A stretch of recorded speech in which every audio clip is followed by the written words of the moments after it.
Қайырлы күн оқушы. Бүгін бізде 2 сыныптың 1 тарауы, 1 сабағы. Жаңа оқу жылымен құттықтаймын. Жаңа оқу жылында математика пәнінен тек білікті білімді оқушы атануыңа тілектеспін. Бүгін бізде тарауымыз 2 таңбалы сандар және тақырыбымыз 0-ден 10-ға дейінгі, 11-ден 20-ға дейінгі және 100 саны. Бізде бірінші тақырып бойынша балалар дейді, яғни Әлия мен Сырым лагерге демалуға барыпты.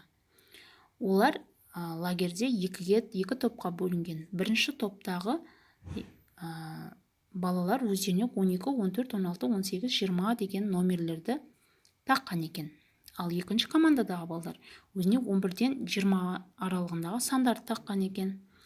Бұл жерде уже белгілі, бізге екінші команда тақ сандарды таққаны белгілі. Тақ сандарымыз 11, 13, 15, 17, 19. Енді бізден былай сұрап тұр. Осы сандар дейді белгілі бір заңдылықпен орналасып тұр дейді. Ол қандай заңдылық деп сұрап тұр. Енді қарап тұрсақ 12, 14 деген бұл жерде арасында қандай сан қалып тұр? 2, яғни 2-ге өсіп жатыр, Сонда біз заңдылықты айта аламыз. Әрбір сан 2-ге өсіп тұр. Бұл сандар өсу ретімен орналасып тұр дейміз. Өсу реті деген кіші саннан басталып, жайлап өсе береді. Ал кему ретін жазу үшін біз үлкен саннан бастап, жайлап кемей береді. Енді осы сандар бізге өсу ретімен жазылған, соны кему ретімен жаз дейді. Кему ретімен жазсақ, міне 20, 18, 16, 14, 12 деп кемітіп жазады екенбіз. Екінші команданы жазсақ, 19, 17, 15, 13, 11 деп кемітіп жазамыз. Келесі тапсырма. 2 таңбалы сандарды ондықтар және бірліктер разрядынан тұрады. Осы сандарды дейді, бізге оқып бер дейді. Мысалы, 12 санын оқиық. Бұл жерде 1 ондық, 2 бірлік бар деп айтамыз. Немесе 13 санын оқысақ, 1 ондық, 3 бірлік бар деп айтамыз. 15 санын оқысақ, 1 ондық, 5 бірлік бар деп оқимыз. Яғни осылай оқып береді екенбіз. Тапсырмасына өтейік. Бізде дейді, бұл жерде балалар лагерде маусымның 1 мен 20-сының арасында демалыпты.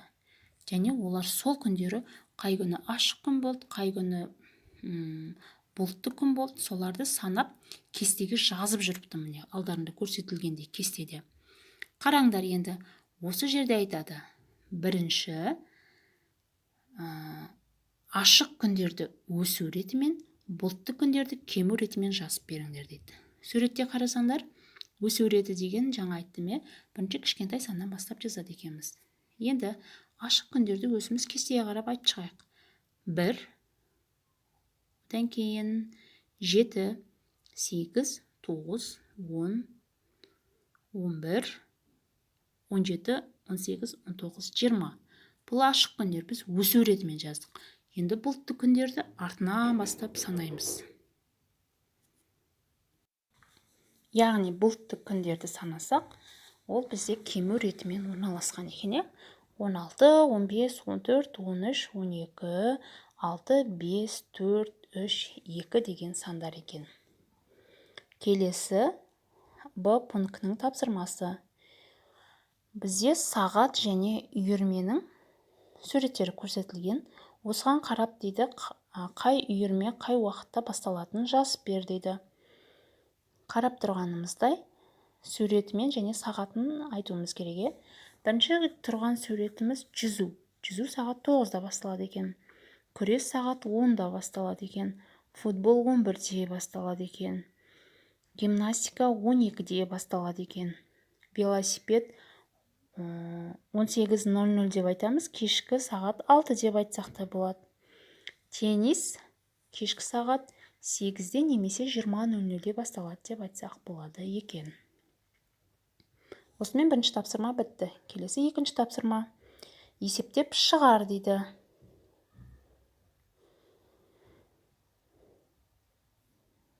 Бізде мынандай мәселе есеп берілген екен. Мәселе есепте бізде айтады. Спорт жарысына 20 ұл және 30 қыз қатысты дейді. жарысқа барлығы қанша оқушы немесе қанша бала қатысты дейді. Оны шығару үшін біз шарт құрамыз, міне мынандай шарт құрамыз. Шарты бойынша ұл бала 20, қыз бала 30, барлығы қанша екенін табуымыз керек. Барлығын табу үшін бұрыннан белгілі қосамыз, 20-ға 30-ты қосамыз 50. Сонда жауабы барлығы 50 бала қатысқан екен. Үшінші тапсырма. Бізде есепте дейді. 1-ге 3-ті қос 4, 10-ға 7-ні азайт 3, 10-нан 8 азайт 2, 6-дан 6-ны ал 0, 4-ге 5-ті қос 9, 9-дан 7-ні ал 2. 40-қа 10-ды қос. Бұл жерде бірлікке бірлікті, 10-ға 10-ды қосамыз. Сонда есебіміз дұрыс шығады. 10-ға 80-ді қосамыз 90, 60-тан 40-ты қосамыз 100, 70-ге 20-ны қосамыз 90. Яғни осындай жолмен шығарып кете береді екенбіз. Келесі 4-ші соңғы тапсырма салыстыру екенбізде. 18 пен 16-ны салыстырсақ, әрине 18 үлкен. 20 мен 17-ні салыстырсақ, 20 үлкен. 11 мен 16-ны салыстырсақ, 16 үлкен. Немесе 1 ондық 5 бірлік және 2 ондық дейді. Қайсысы үлкен? Әрине 2 ондық үлкен. 1 ондық 4 бірлік және 16 бірлік. 16 бірлік үлкен. 18 бірлік, 1 ондық 8 бірлік. Екеуі тең болады.